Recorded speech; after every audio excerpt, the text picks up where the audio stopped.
नमस्कार दोस्तों, मैं डॉक्टर स्वप्निल सागर जैन निरामय होम्योपैथी के अपने इस YouTube चैनल पर आप सभी का बहुत बहुत स्वागत करता हूं। दोस्तों, आज मैं आपसे बात करने वाला हूं एक ऐसी मेडिसिन के बारे में जिसका होम्योपैथी में सबसे ज़्यादा उपयोग किया जाता है। किसी भी प्रकार की नर्व में जब कोई इंजुरी आ जाती है, यानी कि जब किसी व्यक्ति की नस में कोई इंजुरी आ जाती है, कोई चोट लग जाती है, तब इस मेडिसिन का सबसे ज़्यादा उपयोग होम्योपैथी में किया जाता है।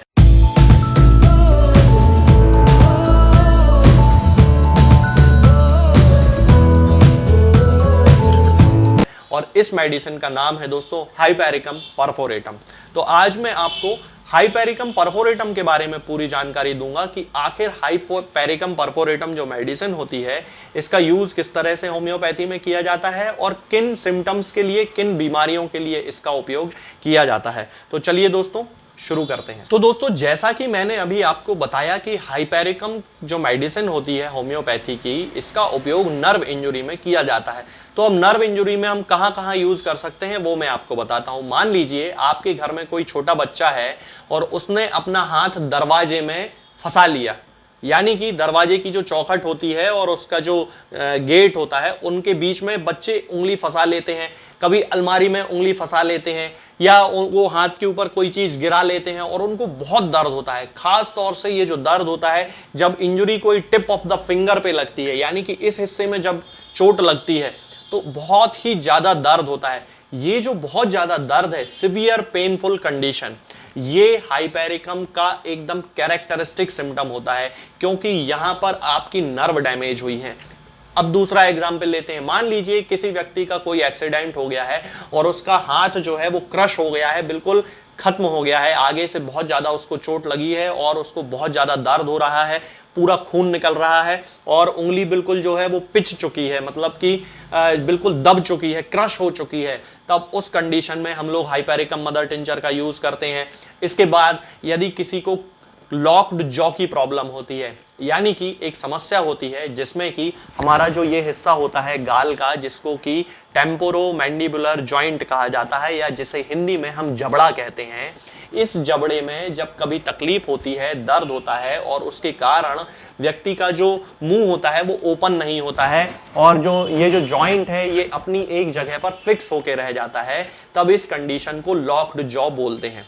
अब ये जो लॉक्ड जॉ वाली कंडीशन होती है, ये किन किन पेशेंट्स में होती है? जिनका दांत निकाला गया हो, या जिनको ट्राइजेमिनल न्यूराल्जिया की प्रॉब्लम हो, या फिर जिनको टिटनेस की समस्या हो रही हो, टिटनेस के सिम्टम्स डेवलप होने लगे हो, उन सारे पेशेंट्स में ये लॉक्ड जॉ की कंडीशन होती है और उस कंडीशन में हम हाइपेरिकम परफोरेटम का यूज होम्योपैथी में करते हैं।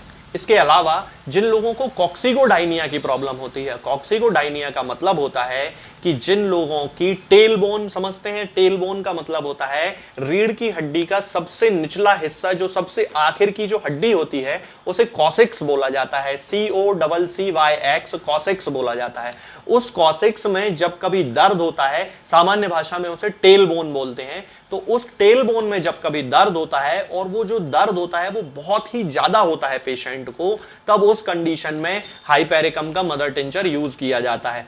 ये जो दर्द होता है पेशेंट को कॉक्सिगोडाइनिया के कारण, ये जो दर्द है वो चलने में एकदम से ज्यादा तेज होता है। मान लीजिए कोई पेशेंट बैठा हुआ है और वो हार्ड सरफेस पे जब बैठता है तब उसको ज्यादा दर्द होगा, सॉफ्ट सरफेस पे बैठेगा उसको उतना ज्यादा पता नहीं चलेगा, दर्द तो होगा लेकिन ज्यादा फील नहीं होगा। लेकिन यदि वो किसी हार्ड सरफेस पे बैठ जाएगा तो उसे बहुत ही ज्यादा सीवियर पेन होता है और वो दर्द और तब बढ़ जाता है जबकि वो उठ के चलना शुरू करता है।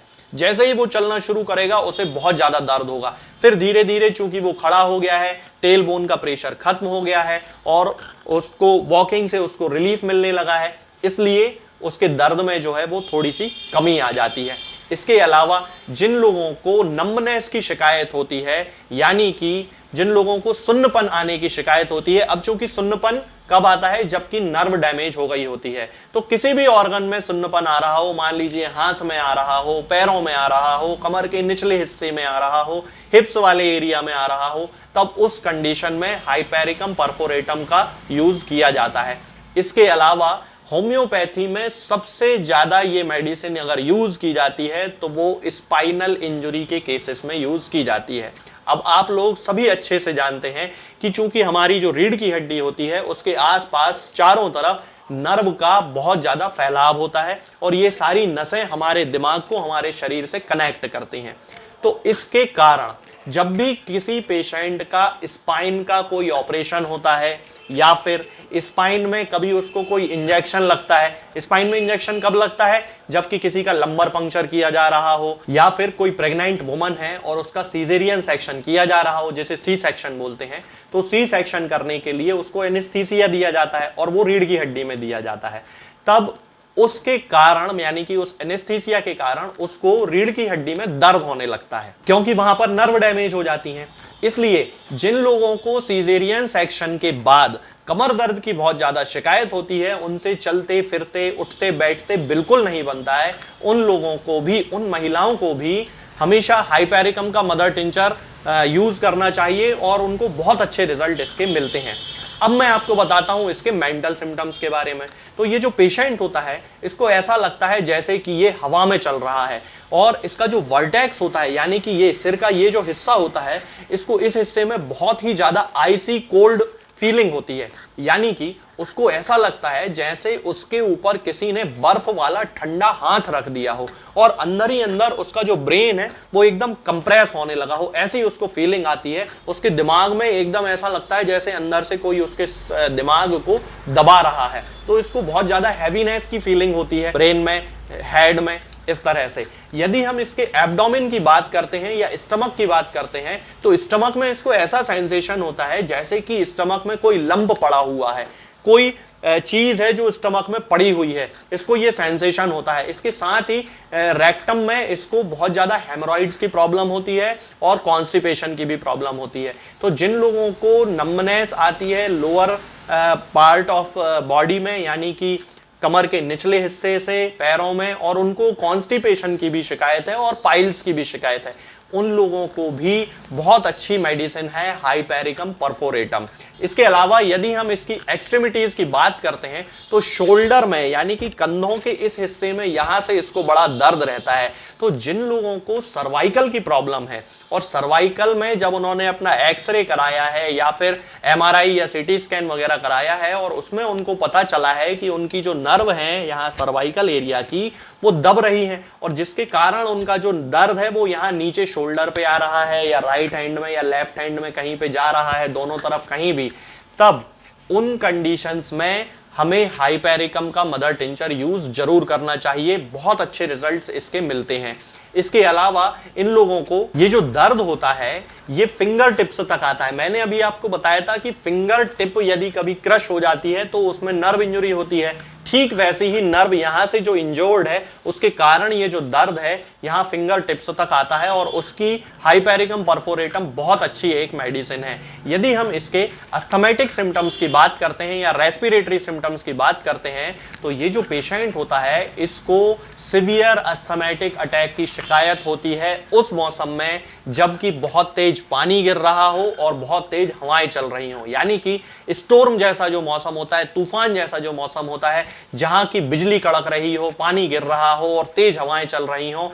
उन कंडीशंस में यदि इस पेशेंट को अस्थमा की शिकायत हो रही है और उसको सांस लेने में तकलीफ होने लगती है तब उस पेशेंट की होम्योपैथी में जो मेडिसिन हेल्प करती है वो होती है हाइपेरिकम परफोरेटम। इसके अलावा ये जो पेशेंट होता है इसको एक्सपेक्टोरेशन जब निकल जाता है यानी कि म्यूकस जब निकल जाता है तो म्यूकस निकलने से इसको बड़ा ही आराम मिलता है। तो दोस्तों ये सारे सिम्टम्स हैं जो हाइपेरिकम परफोरेटम को इंडिकेट करते हैं होम्योपैथिक मेडिसिनल सिस्टम में। अब मैं आपको बताता हूं कि हमें इसको किस डोज में लेना है। तो हमें हाइपेरिकम परफोरेटम का हमेशा मदर टिंचर यूज करना है या थर्ड पोटेंसी। अब थर्ड पोटेंसी जो है वो ज्यादातर मार्केट में अवेलेबल होती नहीं है, इसलिए मैं हमेशा क्लिनिकल प्रैक्टिस में इसके मदर टिंचर का यूज करता हूं, बहुत अच्छे रिजल्ट मिलते हैं। तो हाइपेरिकम का हमें मदर टिंचर यूज करना है। अब डोज इसकी सिवियरिटी पे डिपेंड करता है। यदि किसी पेशेंट को एक्यूट इंजरी है और बहुत ज्यादा उसको दर्द हो रहा है, सिवियर पेन जैसा कि मैंने आपको बताया है, तब उस कंडीशन में 5-5 बूंद हर आधे घंटे में उस पेशेंट को आधे कप पानी में मिला के दी जा सकती है और फिर उसके बाद जब 5-6 बार हो जाए यानी 2-3 घंटे बाद फिर उसके डोज को आधा कर देना चाहिए, फिर और आधा और फिर उसका भी आधा, यानी कि डोज का जो इंटरवल है उसको बढ़ा देना चाहिए। यदि कोई क्रॉनिक प्रॉब्लम है तो फिर 10-10 बूंद दिन में 3 बार आधे कप या 1 कप पानी में मिलाकर पेशेंट को देना शुरू करना चाहिए। कंपनी की बात यदि हम करें तो आपको जो कंपनी SBL, रैगबैक, जर्मन, WSI जो भी आपको लेना हो आप उस कंपनी का ले सकते हैं। लोकल किसी भी मार्केट की कंपनी का ना लें, वो उसके रिजल्ट्स पता नहीं कैसे होंगे। तो ये जो अच्छी ब्रांड होती हैं आप इनमें से कोई सा भी ले सकते हैं, बहुत अच्छे रिजल्ट आपको मिलेंगे। तो हाइपेरिकम परफोरेटम के केस में आज के लिए फिलहाल इतना ही। आगे की वीडियोस में मैं आपसे बात करूंगा कुछ नई बीमारियों के बारे में और उनकी होम्योपैथिक दवाओं के बारे में। तब तक के लिए जय हिंद, जय भारत।